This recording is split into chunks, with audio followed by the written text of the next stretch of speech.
Hello viewers, আসসালামু আলাইকুম। সবাইকে ওয়েলকাম জানাচ্ছি নতুন আরও একটি এপিসোড দেখার জন্য। রমাদান স্পেশাল আজকের রেসিপি হচ্ছে জ্যালো ফ্রুট কাস্টার্ড। তৈরি করা ভীষণ সহজ আর খেতে দুর্দান্ত।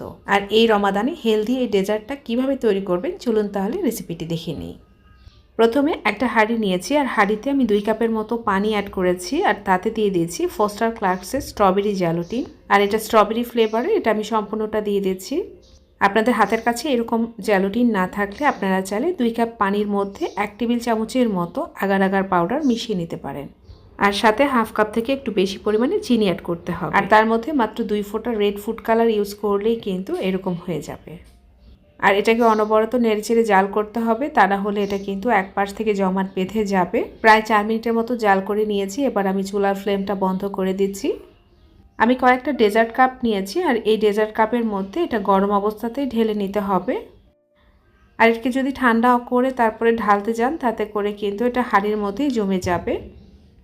সেজন্য চুলাটা বন্ধ করার সাথে সাথে এটা যে পাত্রে সেট করবেন সেখানে ঢেলে নিতে হবে। আপনাদের হাতের কাছে এরকম ডেজার্ট কাপ না থাকলে আপনারা চাইলে ছোট বাটি কিংবা ছোট ছোট চায়ের কাপের মধ্যেও এটা তৈরি করতে পারেন। এটাকে আমি 30 মিনিটের জন্য রেখে দিচ্ছি আর বাকি প্রিপারেশনটা করে নিচ্ছি।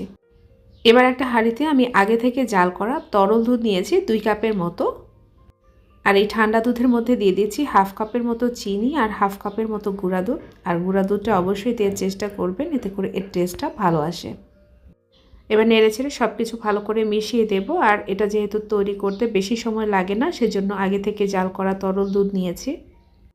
আর গরম দুধের মধ্যে গুঁড়া দুধ অ্যাড করলে অনেক সময় দলা পাকিয়ে যায়। এইভাবে নেড়েচেড়ে জাল করতে করতে দুধের মধ্যে বলক চলে এসেছে। আর এটাতে যেহেতু গুঁড়া দুধ অ্যাড করেছি সেটা কিন্তু ঘন হতে বেশি সময় লাগে না। 3 থেকে 4 মিনিটের মতো এভাবে নেড়েচেড়ে জাল করার পর একটা কাপের মধ্যে আমি নিয়েছি প্রায় 3 টেবিল চামচের মতো কাস্টার্ড পাউডার। তার মধ্যে দিয়েছি প্রায় 2 টেবিল চামচের মতো পানি। এবার এই কাস্টার্ডের মিশ্রণটাকে খুব ভালো করে মিশিয়ে নেব। আর এটাকে কিন্তু অবশ্যই এইভাবে আগে থেকে গুলিয়ে তারপরে দুধের মধ্যে অ্যাড করতে হবে। আর এটা কিন্তু সহজে মিশতে চায় না, এটা একটু দলা পাকিয়ে থাকতে চায়, এজন্য খুব ভালো করে এটাকে মিশিয়ে নিতে হবে।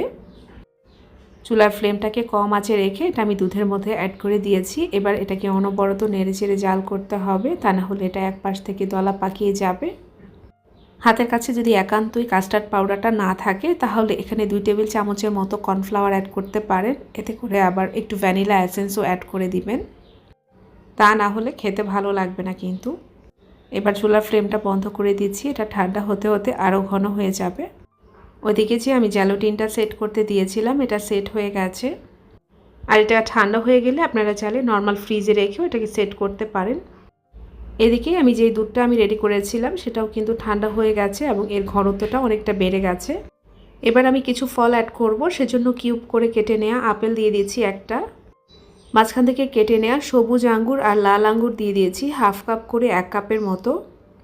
2টা কলা মাঝ বরাবর কেটে পাতলা স্লাইস করে দিয়ে দিয়েছি। আপনারা চাইলে এক রকমের আঙ্গুর দিতে পারেন বা অন্য যে কোনো ফল অ্যাড করতে পারেন, তবে খেয়াল রাখতে হবে টক ফল বা পানি ছেড়ে দেয় এরকম ফল অ্যাড করা যাবে না। এবার সব কিছুকে খুব ভালো করে মিশিয়ে নিচ্ছি। আপনারা চাইলে এটা একদম ইফতারের আগ মুহূর্তে মিশিয়ে নিতে পারেন। অনেক সময় অনেক আগে এটা মিশিয়ে রাখলে দেখা যায় পানি ছেড়ে দেয় ফল থেকে। সম্পূর্ণ ফলগুলো মেশানো হয়ে গেলে এবার আমি দুধের মিশ্রণটা এই জ্যালোটিনের ওপরে দিয়ে দিচ্ছি। আপনারা চাইলে স্ট্রবেরি বা ডালিম দিয়েও এটাকে মিশিয়ে নিতে পারেন।